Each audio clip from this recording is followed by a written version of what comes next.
დილამშვიდობისა. ეს პირველი არხია თქვენ უყურებთ გადაცემას პირადი ექიმი მარი მალაზონიას თარგმანი. ჩვენ ყოველდღეს საუბრობთ ადამიანზე და ადამიანთან დაკავშირებულ სატკივარზე, პრობლემებზე, რომელიც გვინდა რაც შეიძლება მარტივად გიამბობთ იმისათვის, რომ თქვენ შეძლოთ გაიაზროთ ეს პრობლემები, შეძლოთ ქრონიკულ პრობლემებთან თანაცხოვრება და რაც მთავარია, როდესაც ოჯახში არის ესა თუ ის სირთულე, თქვენ შეძლოთ თქვენი ინფორმირებულობის ხარჯზე უფრო ადვილად გაუმკლავდეს ამ საკითხს. ჯერ როდესაც ჩვენ საუბრობთ ხოლმე ამა თუ ორგანოს ურთიერთობაზე სხვა ორგანოებთან, ჩვენ ვამბობთ, რომ ორგანიზმი ერთმთლიანია და იზოლირებული პრობლემები არ არსებობს. ჩვენ გვაქვს სასიცოცხლო მნიშვნელობის ორგანოები, ანუ ეს ის ორგანოებია, რომელთა გარეშეც ჩვენი არსებობა შეუძლებელია. მაგალითად, ჩვენ ვამბობთ ხოლმე, რომ ადამიანს არ შეუძლია გულის გარეშე სიცოცხლე, არ შეუძლია ფილტვების გარეშე სიცოცხლე, არ შეუძლია ღვიძლის გარეშე სიცოცხლე და თქვენ წარმოიდგინეთ, დღეს ჩვენ ვლაპარაკობთ ორგანოებზე, რომლის გარეშეც ადამიანს არ შეუძლია სიცოცხლე. თუ ადამიანს არ ექნება არც ერთი თირკმელი, რა თქმა უნდა, ეს იქნება ორგანიზმისათვის სასიცოცხლო მნიშვნელობის პრობლემა, მაგრამ იმის გამო, რომ ეს ორგანო წყვილი გვაქვს, ძალიან ბევრი შესაძლებლობა თანამედროვე მედიცინას მიეცა იმისათვის, რომ ადამიანების ცხოვრების ხარისხი გაუმჯობესოს, სიცოცხლე გაუხანგრძლივოს და შეუნარჩუნოს ჯანმრთელობა. როგორ კეთდება ეს, რის ხარჯზე ხდება ეს ყველაფერი, რას ნიშნავს თირკმლის გადანერგვა, როგორ უნდა მივიღოთ გადაწყვეტილება, რა შედეგები შეიძლება ახდენს თირკმლის გადანერგვას და როგორ ცხოვრობენ ადამიანები, რომლებმაც გასცეს თირკმელი ან მიიღეს თირკმელი. ამის შესახებ დღეს ჩვენ ვისაუბრებთ ჩვენ სტუმართან ერთად, რომელიც გახლავთ უროლოგი-ტრანსპლანტოლოგი, მედიცინის მეცნიერება და დოქტორი, პროფესორი, საქართველოს უროლოგთა ასოციაციის პრეზიდენტი ბატონი არჩილ ჩხოტუა. დილამშვიდობისა, მობრძანდით ბატონ არჩილ. დაბრძანდით თუ შეიძლება. თქვენ არ ხართ პირველად ჩვენი გადაცემის სტუმარი, თუმცა უნდა ვთქვათ, რომ ასე კონცენტრირებულად ამ საკითხზე დღეს ჩვენ პირველად ვსაუბრობთ.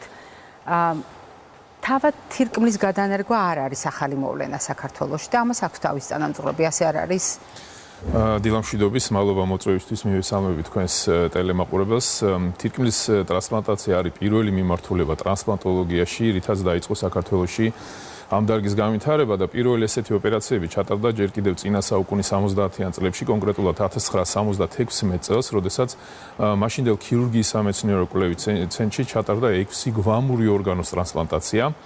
ეს საინტერესო აღნიშნავს, რომ ეს გვამური ორგანოები, თირკმლები იყო ჩამოტანილი მოსკოვიდან ტრანსპლანტოლოგიის ინსტიტუტიდან და ერთობლივმა ქირურგების ორმა ჯგუფმა, ქართველი და რუსების აწარმოა ეს ტრანსპლანტაცია. ამის შემდეგ ხანგრძლივი დროის განმავლობაში, გასული საუკუნის 90-იან წლებამდე, ესე ვთქვათ, ეს პრაქტიკულად ეს დარგი შემდგომში აღარ პროგრესირებდა მთელი რიგი მიზეზების გამო და 90-იან წლებში, კონკრეტულად 1995 წელს დაიწყო შემდეგ მეორე ტალღა, ესე ვთქვათ, უკვე ცოცხალი დონორებიდან აღებული თირკმლის ტრანსპლანტაციისა, რომელიც ქართველი და ფრანგი ექიმების ერთობლივი ჯგუფის მიერ ჩატარდა. აქ უნდა აღვნიშნო აუცილებლად წვრილი სამწუხაროდ აწგარდაცვლილი არჩეულებრივი ქირურგის და ექიმის ელგუჯაღონღაძის, რომელიც ხელმძღვანელობდა იმ ფრანგი ბრიგადის ფრანგი ქირურგების ტრანსპლანტოლოგების ჩამოყვანას. ეს ოპერაციები ჩატარდა მაშინდელ უროლოგიის სამეცნიერო კვლევით ინსტიტუტში. ამის შემდეგ ნელ-ნელა ეს დარგი პროგრესირებდა და უკვე ჩვენ შეგვიძლია ვთქვათ დანამდვილებით, რომ 2000 წლიდან უკვე დაიწყო, ესე იგი მიიღო ამ დარგმა თირკმლის ტრანსპლანტაციამ ესეთი პროგრამული ხასიათი და უკვე პროგრამულად ხორციელდება. დღეისათვის ეს ხორციელდება 3 სხვადასხვა სამეცნიერო დაწესებულებაში საქართველოს ფარგლებში. სამწუხარო ჯერჯერობით მხოლოდ ცოცხალი დონორებიდან აღებული თირკმლის ტრანსპლანტაცია ხორციელდება საქართველოში, ანუ დღეისათვის ჩვენ გვაქვს მხოლოდ ცოცხალი თირკმლის ტრანსპლანტაციის პროგრამა, ჩვენ ბევრს მუშაობ დიდი ხანია უკვე ეგრეთ წოდებული გარდაცვლილი, ანუ გვამური ორგანოების ტრანსპლანტაციის პროგრამის დაწყებაზე და იმედი გვაქვს რაღაც პერიოდში ამ წარმატებას მივაღწევთ.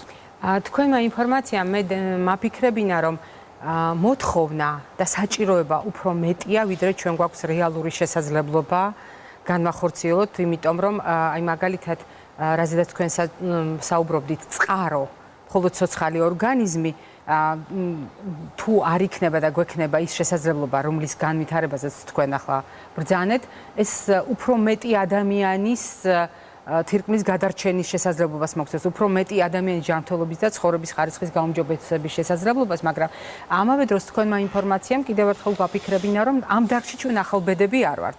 გვაქვს გარკვეული ისტორია, თუმცა თავარი კითხვა, რომელიც შეიძლება ჰქონდეს მაყურებელს, რა უნდა დაემართოს თირკმელს ისეთი, რომ დღის წესრიგში დადგეს მისი გადანერგვა. რეალურად თუ ჩვენ ვამბობთ, რომ ორი ორგანოა, უბრალოდ წყვილია ეს ორგანო და ორივე ერთად აკეთებს საქმეს, მაგალითად ჩვენმა მაყურებელმა იცის, რომ იმისათვის რომ შარდი წარმოიქმნას, თირკმელი სისხლს გაფილტრავს და რეალურად გაფილტრული, გაწურული სისხლია მარტივად რომ თქვათ შარდი. და ამას აკეთებს დღეში რამდენჯერმე და ამას აკეთებს მთელი სიცოცხლის მანძილზე თირკმელი, მაგრამ რაღაცა უნდა მოხდეს ისეთი, რომ მან ეს ვეღარ გააკეთოს და ჩვენ გადავწყვიტოთ თირკმლის ჩანაცვლება. აბსოლუტურად სწორი ტერმინი თქვით, თირკმლის ჩანაცვლება. ეს არის ზუსტად ის ტერმინი, რომელიც ქვია კრებითად თირკმლის ჩანაცვლებითი თერაპია, მკურნალობის რამოდენიმე მეთოდს, რომელთაგან ერთ-ერთი არის თირკმლის ტრანსპლანტაცია. უნდა აღინიშნოს, რომ როგორც თირკმლის ტრანსპლანტაცია, ისე ყველა სხვა თირკმლის ჩანაცვლებითი თერაპიისათვის მოწოდებული მკურნალობის მეთოდი ხდება აქტუალური და საჭირო მაშინ, როდესაც ადამიანის ვერც ერთი თირკმელი ვეღარ ასრულებს თავის ფუნქციას სრულყოფილად. ანუ ეს მინდა ხაზგასმით აღვნიშნო, იმიტომ რომ არის მოსახლეობაში აზრი გარკვეულწილად რეკავენ კითხულობენ, რომ აი ერთი თირკმელი თქვა ამომაჭრეს, ხო, ერთი თირკმელი დაავადებული მაქვს და ტრანსპლანტაცია მინდა და შემდეგ. ხაზგასმით უნდა აღვნიშნოთ, რომ თირკმლის ტრანსპლანტაცია ისევე როგორც სხვა ჩანაცვლებითი თერაპია ხდება საჭირო მაშინ, როცა ვეღარც ერთი თირკმელი ამ ორიდან ვერც ერთი ვერ ასრულებს თავის ფუნქციას სრულფასოვნად და ადამიანის სიცოცხლეს აქედან გამომდინარე ემუქრება საფრთხე. ეხლა მოდი ვთქვათ, რამ შეიძლება ეს გამოიწვიოს, ანუ რა უნდა მოხდეს ისეთი ორგანიზმში, რომ ორივე თირკმელი დაზიანდეს ერთდროულად. ნუ თავისთავად ცხადია, უნდა იყოს რაღაცა სისტემური კატაკლიზმი, ესე ვთქვათ, ბჭყალებში, ანუ რაღაც სისტემური დაავადება, არა ლოკალური თირკმლის, არამედ სისტემური დაავადება, რომელიც გამოიწვევს ორივე თირკმლის დაავადებას, მის ფუნქციის თანდათანობით დაქვეითებას და შემდგომში მათ ბჭყალებში, როგორც ხალხში ეძახიან, გათიშვას. მოდი ახლა გადავხედოთ რა არის ეს ამოტყოფობები. ჩვენ თუ გადავხედავთ სტატისტიკას, პირველი 4-5 ყველაზე ხშირი თირკმლის უკმარისობის გამომწვევი დაავადებებისა, ყველა ქვეყანაში აქ ნომერ პირველი არის შაქრიანი დიაბეტი. შაქრიანი დიაბეტი არის ის ამოტყოფა, რომელსაც ყველაზე ხშირად მიხავს ადამიანი დიალიზამდე ან თირკმლის უკმარისობამდე შესაბამისად. ეს მთელ მსოფლიოში ასე. ეს არის მსოფლიოს სტატისტიკა, ამას მოსდევს შემდგომ ისეთი დაავადებები, როგორც არის არტერიული ჰიპერტენზია. საინტერესოა ითქვას, რომ თავად თირკმლის უკმარისობა იწვევს არტერიული ჰიპერტენზიას, რა თქმა უნდა და ხალხშიც კიდევ ერთხელ ესეთი ვთქვათ აზრი მოსცირებს, რომ აი წნევა მაგდა ეს ალბათ თირკმლით არის გამპირობებული და თირკმლის ამოტყოფობით არის გამპირობებული. ესე არის ხოლმე, მაგრამ სტატისტიკურად უფრო ხშირია პირიქით ხანგრძლივი უმკურნალებელი არტერიული ჰიპერტენზია, ესე ვთქვი, მიუხედავი, როდესაც პაციენტი ექიმთან არ მიდის, როდესაც თვითმკურნალობას ეწევა, ან საერთოდ მკურნალობას არ ეწევა და მას აქვს სისტემატურად არტერიული წნევის მაღალი ციფრები, აზიანებს თავისთავად მეორადად თირკმელს და როგორც შედეგად იწვევს თირკმლის უკმარისობას და შესაბამისად საჭიროებას თირკმლის ჩანაცვლებითი თერაპიისა. ასევე ძალიან ხშირია მიზეზი ეგრეთ წოდებული თირკმლის უკმარისობის, ეგრეთ წოდებული თირკმლის ანთებითი დაავადებები, როგორც არის გლომერულონეფრიტები. ესეც სისტემური პათოლოგიებია, უხშირესად აუტოიმუნური, ძალიან რთული და ძალიან ავი ბჭყალებში ამოტყოფობები, რომლებიც სხვა და მათ შორის თირკმლების, სხვა ორგანოების და მათ შორის თირკმლების დაზიანებასაც იწვევს. სტატისტიკაში პირველ ხუთეულში ასევე შედის პოლიკისტოზი, თანდაყოლილი ანომალია თირკმლებისა, რომლებიც როდესაც იბადება ადამიანი ორივე, ესე ვთქვათ, გადაგვარებული თირკმელი და შემდეგ მიდის უკვე ამ თანდათანობით პროგრესირების გზით და თუ ვილაპარაკეთ ჩვენაც უროლოგიურ კონკრეტულ ლოკალ ეს ყველაფერი რაც თქვით არის სისტემური პათოლოგიები დააკვირდით, ხო, ანუ ეს არის ის ამოტყოფები, რომელიც სისტემურად იწვევენ თირკმლების დაზიანებას. თუ ვილაპარაკებთ ლოკალურ პათოლოგიებზე, ეს შეიძლება იყოს შარტკენჭოვანი დაავადება, როდესაც ერთ ან ორივე თირკმელში ჩნდება კენჭები და შემდგომში აი ეს იწვევს ამ თირკმელების ფუნქციის დაზიანებას. აი ესე გამოიყურება ის ხუთეული ყველაზე ხშირი დაავადებებისა, რომელიც შედეგად იწვევს ორივე თირკმლის ფუნქციის დაქვეითებას, მათ უკმარისობას და როცა დგება საკითხი აქტუალური თირკმლის ჩანაცვლებითი თერაპიის დაწყებისა. მოდით ჩვენ ზოგადად ყველა მიმართულებაზე არ ვისაუბროთ დღეს ჩანაცვლებით თერაპიის, არამედ რა კი დავკონკრეტით ვთქვათ, რომ ჩვენ საუბრობთ თირკმლის გადანერგვაზე. და გადანერგვა არის რეალურად მდგომარეობა, რომელიც გულისხმობს თავად ადამიანის მზაობას, რომ მას გადაუნერგონ თირკმელი და იმ ადამიანის რეალურ არსებობას, რომელიც გაიღებს ამ თირკმელს მეორე ადამიანისათვის.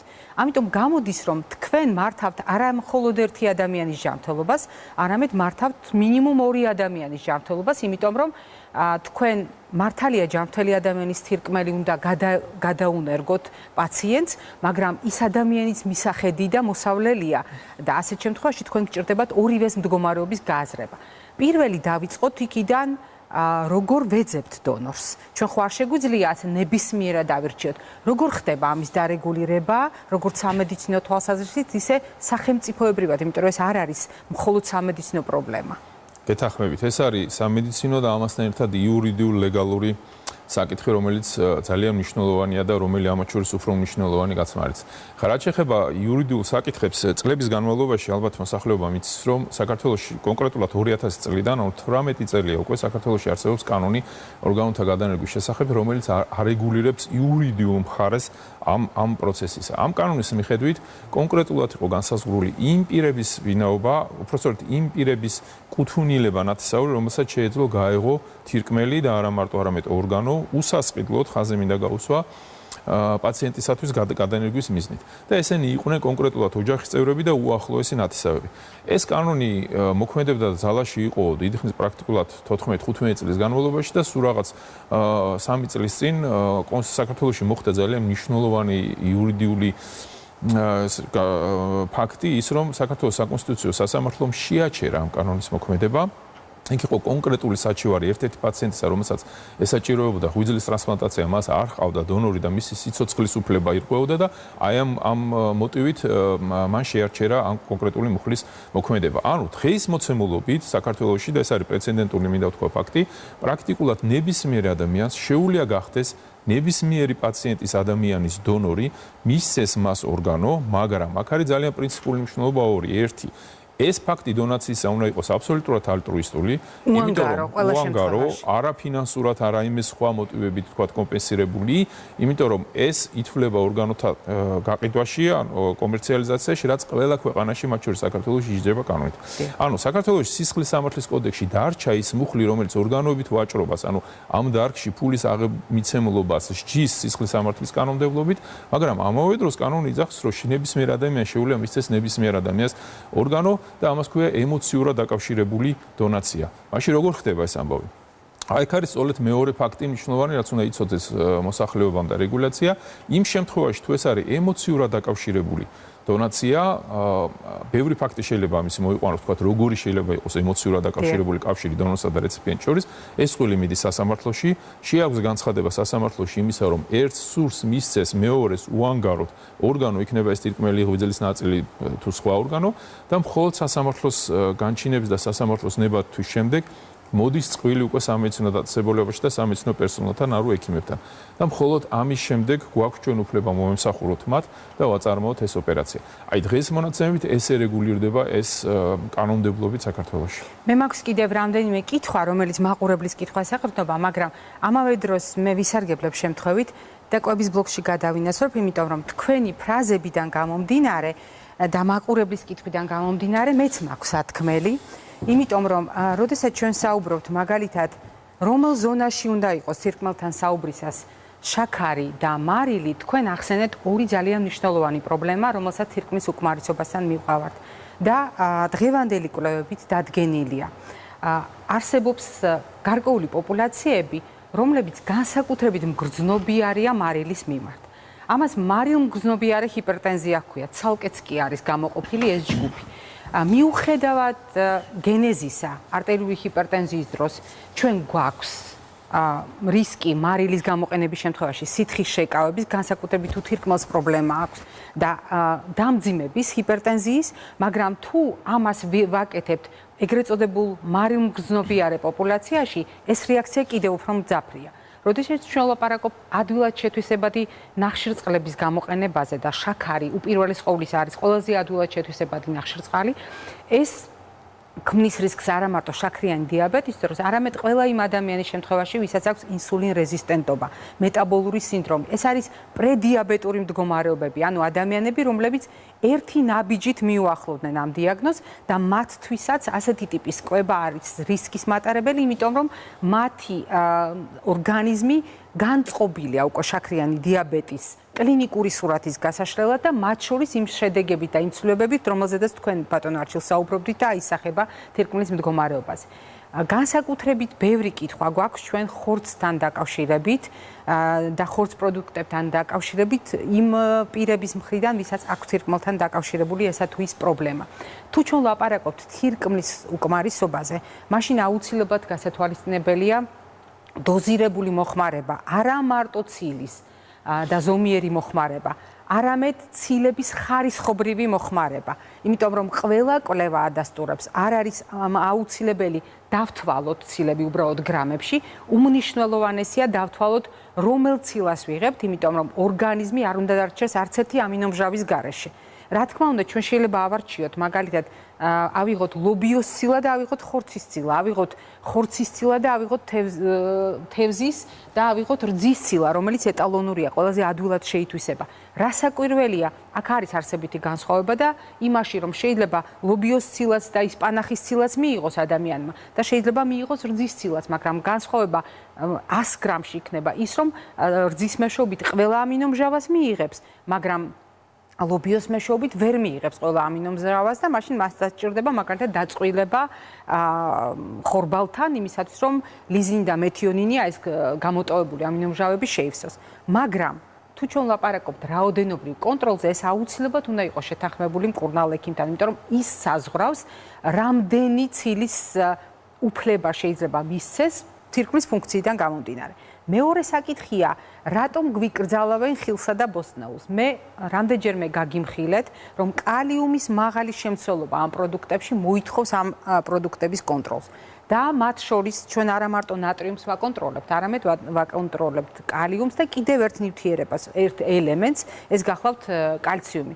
კალციუმის გაკონტროლება უმნიშვნელოვანესია, იმიტომ რომ თუ ჩვენ წარმოვიდგენთ თირკმლის უკმარისობის გამო, შეიძლება განვითარდეს ოსტეოპოროზიც კი, ანუ ძლოვანი სისტემა გამოიფიტოს და რაც მთავარია, გასათვალისწინებელია ის, რომ რძის პროდუქტებით ჩვენ არა მარტო კალციუმს ვიღებთ, არამედ ცილასაც ვიღებთ, აქ მნიშვნელოვანია ორმაგი გადათვლა და ეს უნდა გაკეთდეს აუცილებლად.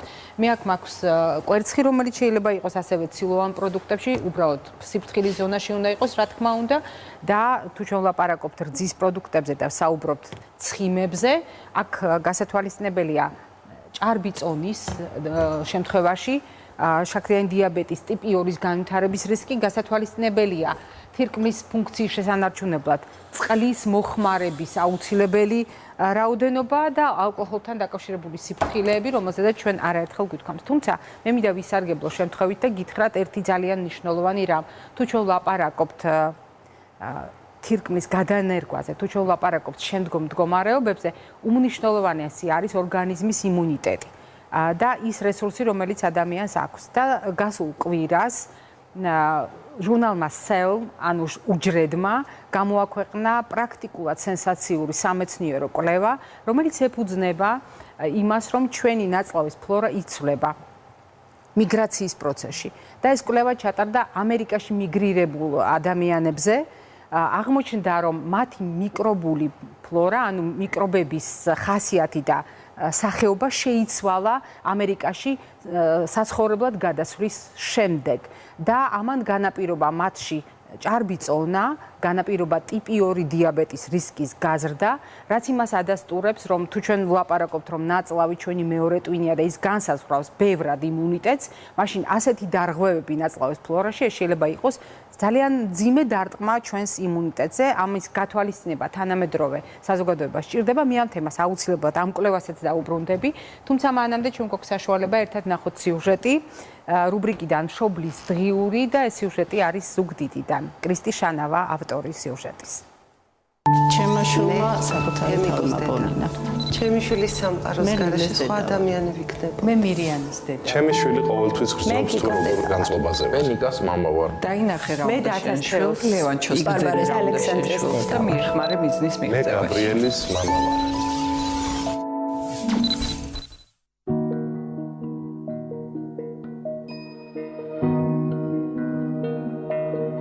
სხვანაირი გავხდი, უფრო სხვანაირი თვალით უყურებს სამყაროს.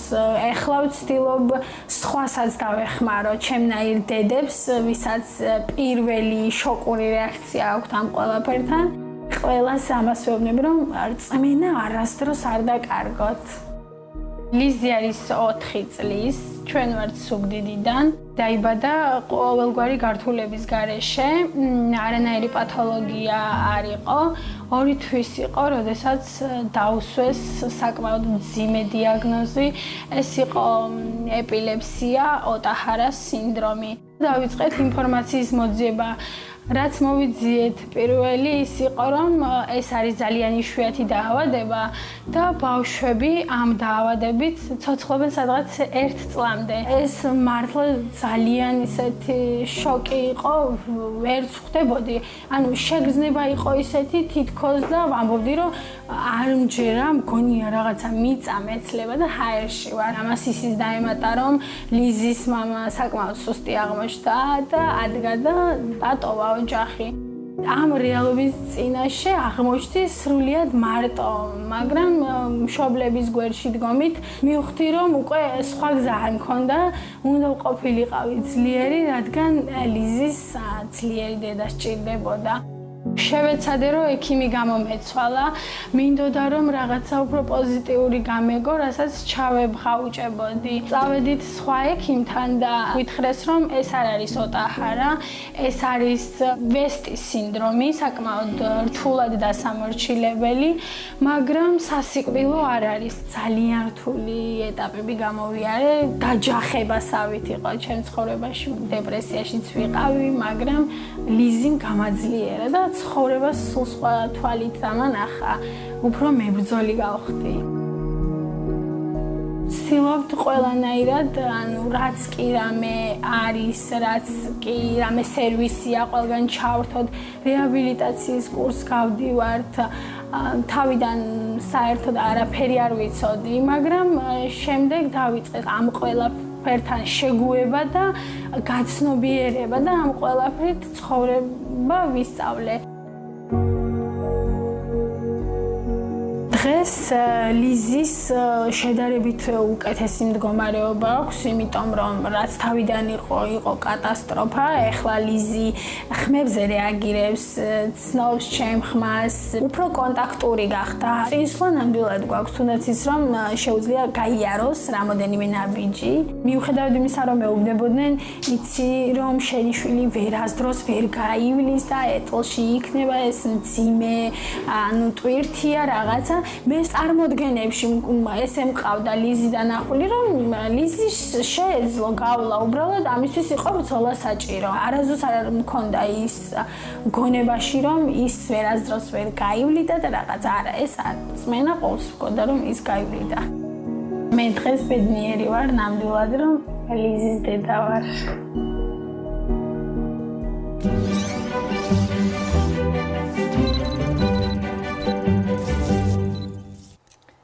როდესაც ამ რუბრიკას წარვადგენთ ხოლმე, ჩვენ მხედველობაში გვაქვს არა მარტო ისტორია ბავშვის შესახებ, არამედ უპირველეს ყოვლისა მშობლის შესახებ და ოჯახის შესახებ, რომელთაც გარწმუნებთ არ აქვთ მხოლოდ ერთი პრობლემა, ძალიან ბევრი პრობლემა აქვთ ხოლმე და მათ შორის თირკმელთან დაკავშირებული პრობლემების მე სხვადასხვა დაავადება მაქვს მხედველობაში და ამიტომ ჩვენ დღეს ოჯახურ პრობლემაზე ვსაუბრობთ, პრობლემა, რომელიც ეხება ოჯახის ძალიან ბევრ წევრს ერთდროულად, მიუხედავად იმისა, რომ თირკმლის გადანერგვა ხორციელდება ერთი პაციენტისათვის, ერთი შეხედვით, სინამდვილეში ეს არის გადაწყვეტილებაც და შედეგების მთელი ოჯახისთვის. დაუბრუნდეთ თემას, თქვენ აგვიხსენით, როგორ არის საკანონმდებლო თვალსაზრისით, როგორია ბიოლოგიური და ემოციური მიჯაჭვულობების შედეგები, როდესაც ჩვენ ვლაპარაკობთ ტრანსპლანტაციის შესაძლებლობაზე და დონორის შერჩევის შესაძლებლობაზე, მაგრამ მე მინდა ვისარგებლო და შემთხვევით დაგისვათ კითხვა. არის მდგომარეობები, როდესაც დიახ საჭიროა თირკმლის გადანერგვა, მაგრამ არის მიზეზი ადამიანის ორგანიზმში, მის სხვა პრობლემებთან დაკავშირებული ისეთი, რომელიც არ გვაძლევს საშუალებას ეს გადაწყვეტილება მივიღოთ. ჩვენ საუბრობთ ახლა რეციპიენტებზე, ანუ პაციენტებზე, რომელთაც სჭირდება თირკმლის ტრანსპლანტაცია, მაგალითად, მაგრამ რაღაც მიზეზების გამო ამას ვერ ვატარებთ. რა თქმა უნდა და ესეთი ბევრია. ჩვენ აქ ვლაპარაკობთ უკუჩვენებებზე თირკმლის ტრანსპლანტაციისა რეციპიენტებში, თუმცა არ უნდა დაგვაუწყდეს, რომ დონორების ჯანმრთელობას, როგორც თქვენ აბსოლუტურად სწორად აღნიშნეთ, ისიც არქი მნიშვნელოვანია და დონორებსაც აქვთ თავიანთი ჩვენებები და უკუჩვენებები ორგანოს დონაციისას. მოკლედ გავიაროთ ორივე. ყველაზე ხშირი მიზეზი, რის გამო ჩვენ რეციპიენტებს ვეუბნებით უარს, ან დროებით უარს, ან საბოლოო უარს თირკმლის ტრანსპლანტაციაზე, ეს არის შემდეგ, ეს არის ინფექციური პათოლოგიები, თანმხლები ინფექციური ავადმყოფობები, ვინაიდან როგორც ცნობილია რეციპიენტები თირკმლის ტრანსპლანტაციის შემდეგ იმყოფებიან პრაქტიკულად მუდმივ იმუნოსუპრესიულ, ანუ ხელოვნურად მედიკამენტოზურად დათქუნული იმუნური სისტემის მდგომარეობაში. ამიტომ მათ ორგანიზმში ნებისმიერი მნიშვნელოვანი მეტნაკლებად კლინიკურად ინფექციური კერის არსებობა არის უკუჩვენება დონაციის ტრანსპლანტაციისა და მანამ სანამ ეს კერა არ აღმოიფხვრება მკურნალობის შედეგად და თუ აღმოიფხვრება, მანამდე ჩვენ მას თირკმლის ტრანსპლანტაციას ვერ უტარებთ. მეორე სიხშირით შეიძლება ითქვას, ეს არის ონკოლოგიური პათოლოგიები. საერთოდ მოსახლეობა უნდა იცოდეს, რომ სამწუხაროდ დიალიზზე მყოფი თირკმლის უკმარისობის მქონე პაციენტები, ეს არის უმძიმესი კატეგორია პაციენტების, ეს არის ძალიან ღრმა, თქვათ, პრაქტიკულად ყველა ორგანოსა და სისტემის მეტნაკლებად ფუნქციის მოშლით მახასიათებელი ავადმყოფობა, ამიტომ მათ ახასიათებს მათ შორის ონკოლოგიური დაავადებების მაღალი სიხშირე. დიალიზზე მყოფ პაციენტებში ონკოლოგიური სხვადასხვა ლოკალიზაციის, მათ შორის შარსასქესო სისტემის ონკოლოგიური დაავადებების სიხშირე რამოდენიმე ჯერადად მაღალია ვიდრე თქვათ ჯამთენ პოპულაციაში.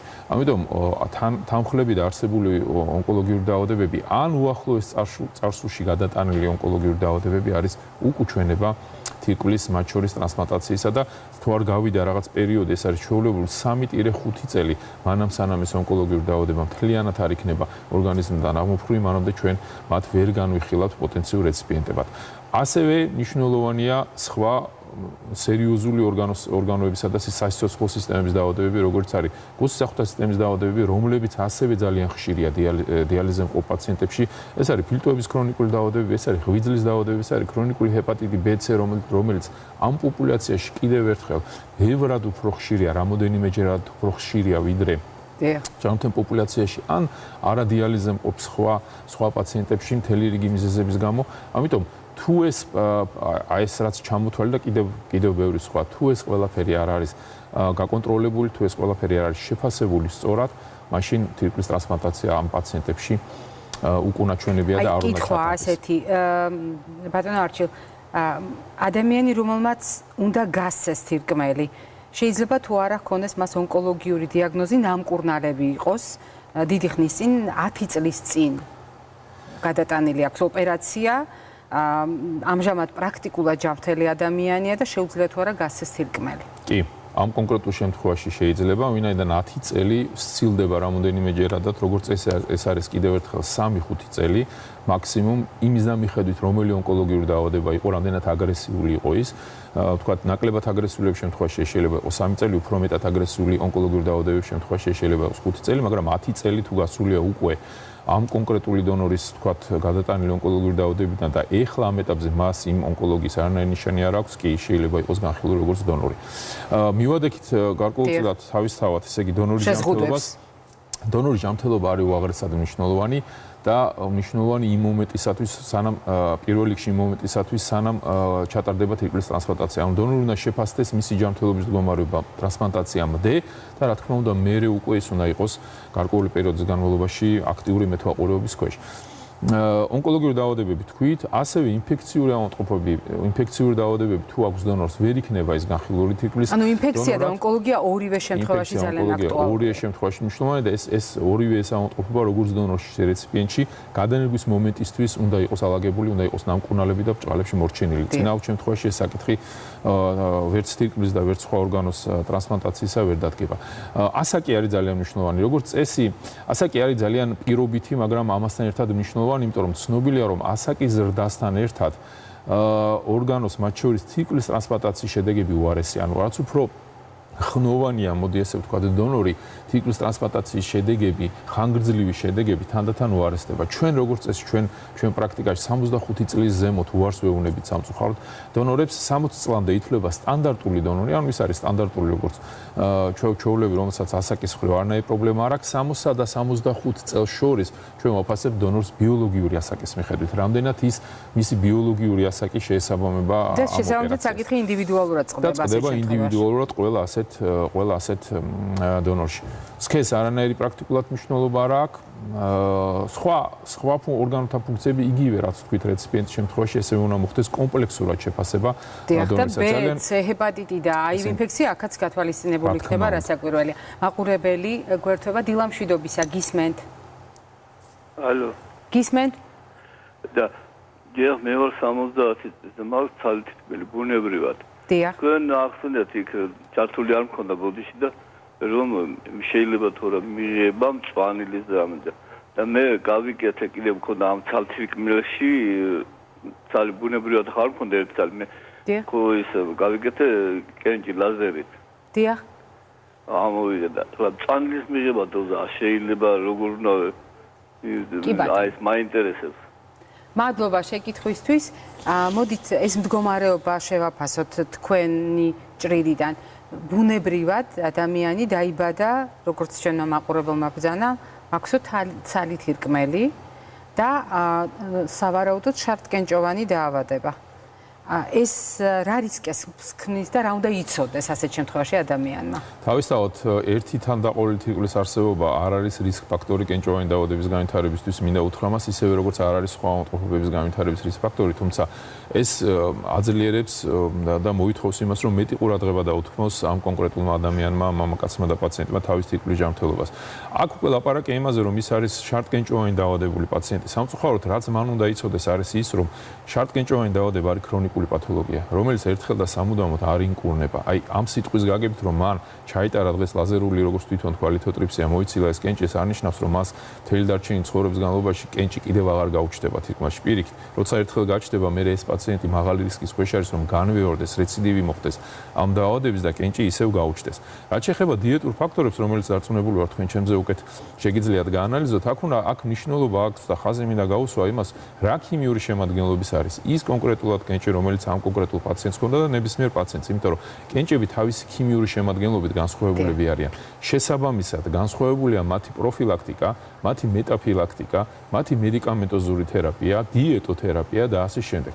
ამიტომ თუ არ ვიცით ჩვენ ამ კონკრეტულ შემთხვევაში კენჭის ქიმიური შემადგენლობა, მაშინ ვერც რაიმე კონკრეტულ დიეტურ რეკომენდაციებს სამწუხაროდ ამ პაციენტს ვერ მიცემთ. მათ ახსენა რაღაც მწვანილის მიღება თუ შეიძლებაო. მინდა უთხრა, რომ მწვანილი ძალიან ფართო მცნება. მაგალითად, თუ თქვათ ეს კენჭი იყო ურატული არ შავჯავა ქიმიური შემადგენლობის, მაშინ გარკვეული წილიმცენარეული მათ შორის მწვანეულის მიღება მისთვის არ შეიძლება, როგორც არის მაგალითად ისპანახი.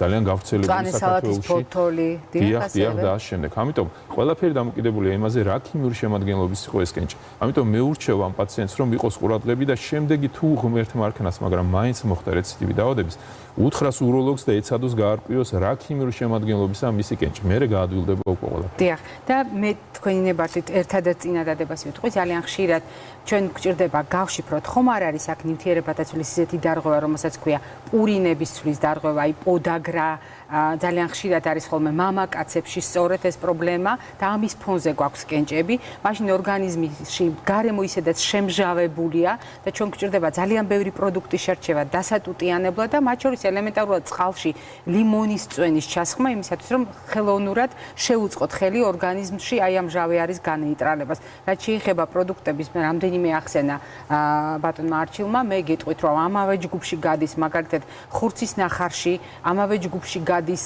კოფეინშემცველი პროდუქტები და ასე შემდეგ. ანუ რეალურად თუ ჩვენ შევხედავთ შემადგენლობას, მაშინ ჩვენ შეიძლება ზუსტად შევარჩიოთ საკვები პროდუქტები, მაგრამ მე მინდა დაუბრუნდე პრობლემას, რომელიც თქვენ წამოჭერით და რომელიც სიმართლე გითხრათ, მთელი ამ გადაცემის მსვლელობისას ყველაზე მეტად მინდოდა რომ გაგვეშალა. თუ ჩვენ დაუბრუნდებით ჩვენი გადაცემის პირველ ბლოკში ნათქვამ ფრაზას, რომ თირკმლის გადანერგვაც არის პასუხისმგებლობა 2 სიცოცხლეზე მინიმუმ ერთდროულად, ჩვენ გვჭირდება შორეულ პერსპექტივაში, ანუ ჩვენ ვლაპარაკობთ, რომ თირკმლის გადანერგვით ადამიანის სიცოცხლე შევუნარჩუნეთ. მაშინ ჩვენ აუცილებლად უნდა ვისაუბროთ იმაზე, როგორია ამ ადამიანის ჯანმრთელობის მდგომარეობა და ცხოვრების ხარისხი ხანგრძლივ პერსპექტივაში და როგორი იქნება იმ ადამიანის ჯანმრთელობა და ცხოვრების ხარისხი ხანგრძლივ პერსპექტივაში, ვინც გასცა ეს თირკმელი. მადლობა შეკითხვისთვის, უაღრესად მნიშვნელოვანი, ძალიან საინტერესო და მნიშვნელოვანი შეკითხვა. მოდი გავყო და ვისაუბროთ ჯერ პაციენტების, ანუ რეციპიენტების ჯანმრთელობის და ცხოვრების ხარისხზე გადანერგვის შემდეგ. მე როგორც თქვი, დიალიზზე მყოფი პაციენტები, თირკმლის ქრონიკული უკმარისობის მქონე პაციენტები არის უმძიმესი კონტინგენტი, მრავალ მათი სხვადასხვა სისტემისა და ორგანოს ფუნქციის მოშლით, რომელთაც აქვთ ბევრი ჯანმრთელობის პრობლემა, როგორც წესი. ყველა თირკმლის ჩანაცვლებითი თერაპიიდან თუ ჩვენ განვიხილავთ მათ და შევადარებთ ერთმანეთს, როგორია მათი ეფექტურობა, დიდი ხანია ეს ცნობილია, მრავალ 10,000-ობით პაციენტზე დამტკიცებულია სხვა ქვეყნებში, რომ თირკმლის ტრანსპლანტაციას აქვს საუკეთესო შედეგები. მაგალითად, თუ შევადარებთ თირკმლის ტრანსპლანტაციის და ჰემოდიალიზის შედეგებს, ან თირკმლის ტრანსპლანტაციისა და პერიტონიალური დიალიზის შედეგებს, ცნობილია და ნაჩვენებია, რომ მნიშვნელოვნად უკეთესია თირკმელ გადანერგილი პაციენტების ჯანმრთელობის მდგომარეობა გადანერგვის შემდეგ. რაში გამოიხატება ეს? ყველაზე მნიშვნელოვან ფაქტებში, როგორც არის, თირკმელ გადანერგილი პაციენტები ბევრად უფრო დიდხანს ცოცხლობენ. მათი სიცოცხლის ხანგრძლივობა ბევრად აღემატება იმ პაციენტების სიცოცხლის ხანგრძლივობას, რომლებიც იმყოფებიან დიალიზზე, ან ჰემო, ან პერიტონიურ დიალიზზე. მათი ცხოვრების ხარისხი ბევრად უფრო უკეთესია, მათი სოციალური რეაბილიტაცია, აქტივობა და ასე შემდეგ ბევრად უფრო უკეთესია, ვიდრე დიალიზზე მყოფი პაციენტების. ეს კვლევები ჩატარებულია დიდი ხანია უკვე და ამ საკითხზე ორი აზრი ან რაიმე დავაკავათი სამედიცინო საზოგადოებაში უკვე აღარ არსებობს. ამიტომ ცნობილია, დამტკიცებულია და უნდა იცოდეს ჩვენმა მოსახლეობამ, როგორც პაციენტებმა, ისე ზოგადად ყველამ, რომ თუ დადგა ის საკითხი, რომ პაციენტს თირკმლის უკმარისობის დიაგნოზი დაესვა, დიაგნოზის დასმის მომენტიდანვე მათ უნდა იფიქრონ და იზრუნონ, რომ რამენაირად ჩაატარონ თირკმლის ტრანსპლანტაცია, გაიარონ ის ყველა აუცილებელი ეტაპი, რომ ეს პროცესი დამთავრდეს თირკმლის ტრანსპლანტაციით, იმიტომ რომ ეს იქნება საუკეთესო კუნალობა მათი პაციენტისათვის. რაც შეეხება მეორე მხარეს, მოდით ამ საკითხს დაუბრუნდეთ პატარა გადასვლის შემდეგ. ჩვენ ახლა ძალიან საინტერესო სიახლე გველოდება, სიახლე, რომელიც კოლეგებისთვისაც საინტერესო იქნება ჩემი აზრით. რამდენიმე საუნივერსიტეტო კლინიკამ ამერიკის შეერთებულ შტატებში აპენდიციტის მკურნალობასთან დაკავშირებით ჩაატარა გამოკვლევა და ძალიან ბევრი კოლეგა, ჩვენი ქირურგი მივიდა დასკვნამდე და ამაში მიკრობიოლოგებიც იყვნენ ჩართულები, რომ შეიძლება ანტიბიოტიკოთერაპია იყოს სამომავლოდ, ანუ მომავლის მედიცინის ჭრილში უკეთესი არჩევანი, ვიდრე ჩვენ ოდესმე წარმოგვედგინა აპენდიციტის დასამარცხებლად. აი, ამ სიახლის ბლოკიდან სწორედ ამ კვლევის შესახებ მოვისმენთ. ინტერესო.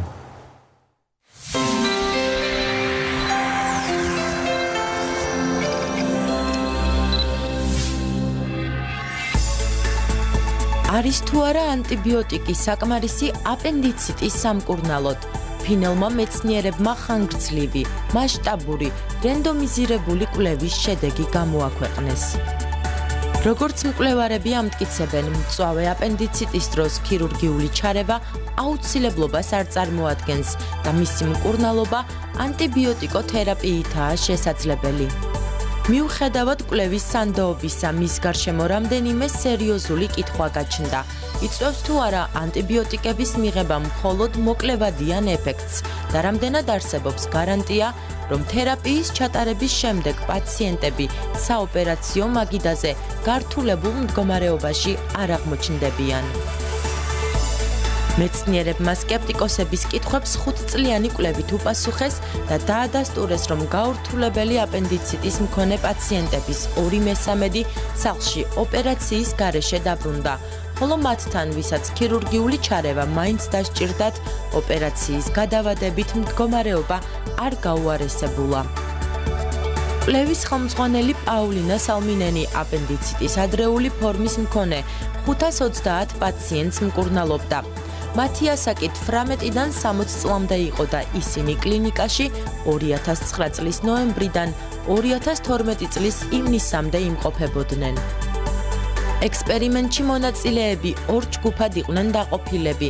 272 ადამიანმა ოპერაციულ ჩარევას მიმართა, 256 კი ანტიბიოტიკოთერაპიას იტარებდა.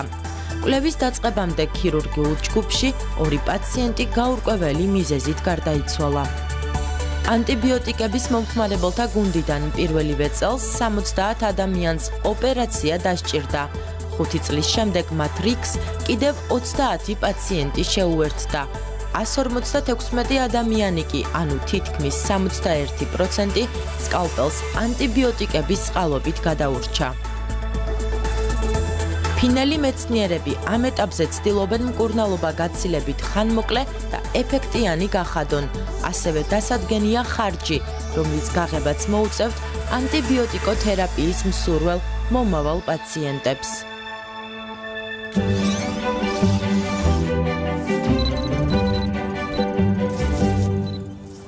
სხვათაშორის ძალიან მნიშვნელოვანია ეს საკითხი ქირურგიაში, იმიტომ რომ თქვენ დღეს საუბრობთ თემაზე და თემაზე, როდესაც ჩვენ გვიწევს დაფიქრება ანტიბიოტიკების გამოყენებაზე, გვიწევს იმუნიტეტის მართვის ასე ვთქვათ, საშუალებების გამოყენებაზე და თქვენ ხაზგასმით ბრძანეთ, რომ ადამიანები, რომლებსაც დაჭირდათ თირკმლის გადანერგვა, ეს ნიშნავს იმას, რომ მათ იმუნიტეტის დამთრგუნველი პრეპარატები მთელი ცხოვრების მანძილზე მიყვებათ. ყოველ შემთხვევაში ეს არის აუცილებლად მათი მდგომარეობის თანდევი.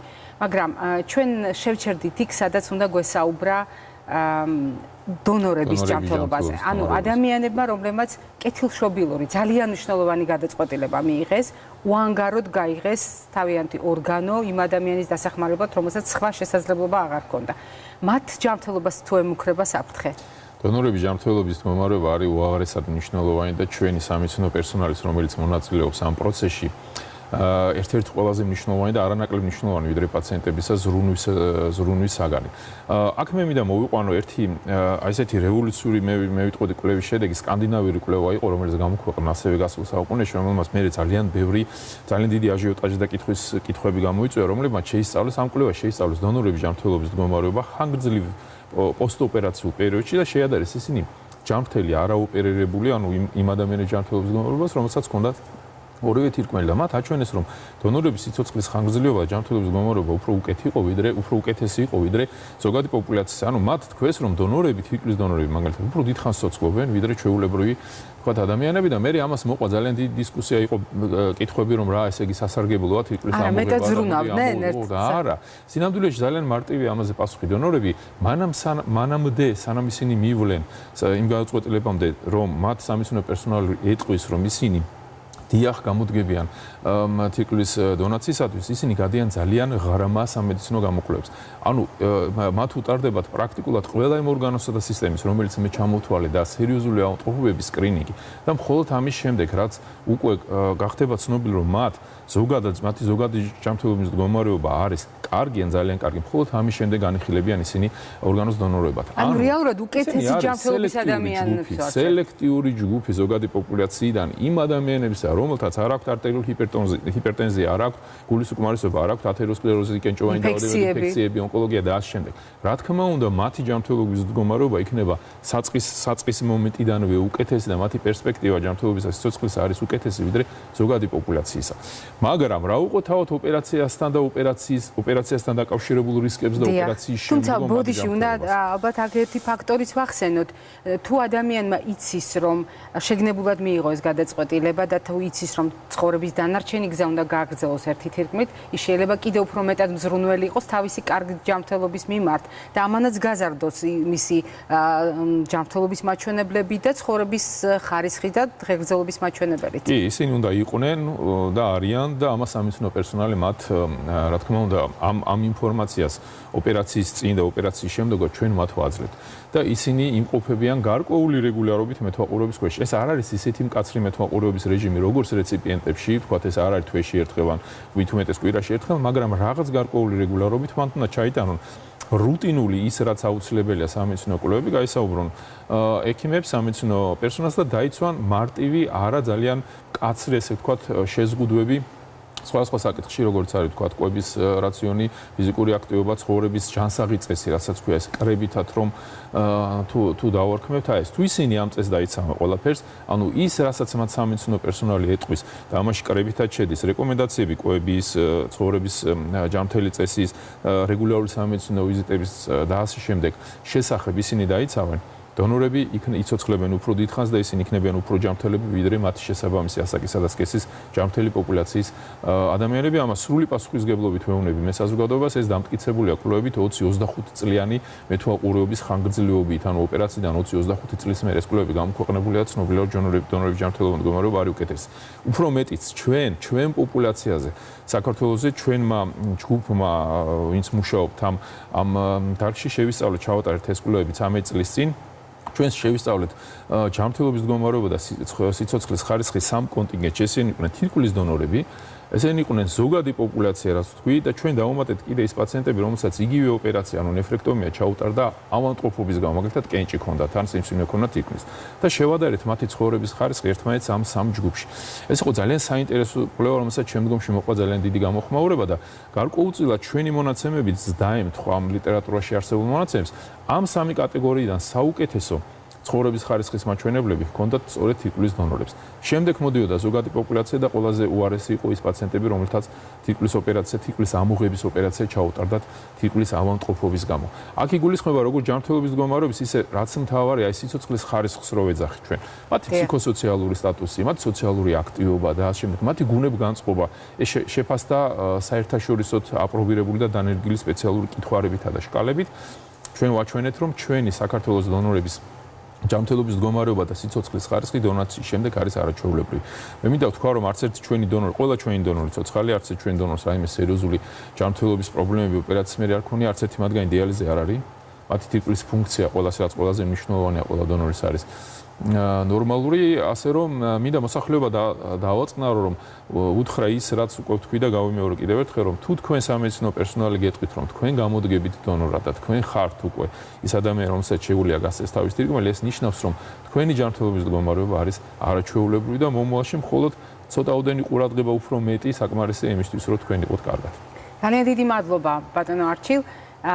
მაყურებელს მინდა შევახსენო, დღეს ჩვენ ვისაუბრეთ ძალიან სერიოზულ თემაზე, როგორც სამედიცინო, ასევე სოციალური და თქვენ წარმოგიდგენთ იურიდიულ წრილშიც კი ნაწილობრივ და ჩვენი გადაცემის სტუმარი ბრძანდებოდა უროლოგი-ტრანსპლანტოლოგი, მედიცინის მეცნიერებათა დოქტორი, პროფესორი, საქართველოს უროლოგთა ასოციაციის პრეზიდენტი ბატონი არჩილ ჩხოტუა. თავარი რაც გვინდოდა გვეთქვა, რომ თუ თქვენ ემოციური ბმა გაქვთ ადამიანებთან, არ არის საუცილებელი ბიოლოგიური კავშირი მხოლოდ, ჩვენი საზოგადოება თუ მზად არის უანგარო დონაციისათვის და ამისათვის ძალიან ბევრ ქვეყანაში არსებობს სპეციალური ფორმებიც კი, რომელსაც ვავსებთ იმისათვის, რომ ჩვენი განწყობა გამოვხატოთ. მოკლედ სხვა წინააღმდეგობა არ არის, ჯანმრთელობის მდგომარეობის შეფასება ობიექტურად წინასწარ ხდება ძალიან ყურადღებით.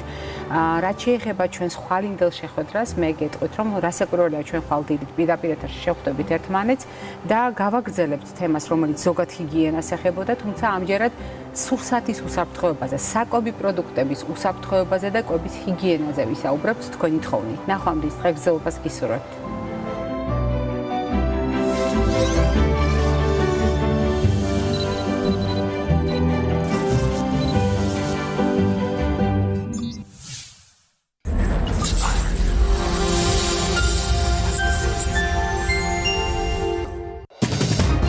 პირველი არხი წარმოგიდგენთ. არჩევნები 2018. საპრეზიდენტო არჩევნების მეორე ტური. პოლიტიკური ამინდი ქვეყანაში და მიმდინარე პროცესების განხილვა. როგორ ჯგუფდებიან პოლიტიკური ძალები. განსხვავებული პოზიციების შეხვედრის ადგილი არის აქ, ჩვენ სტუდიაში.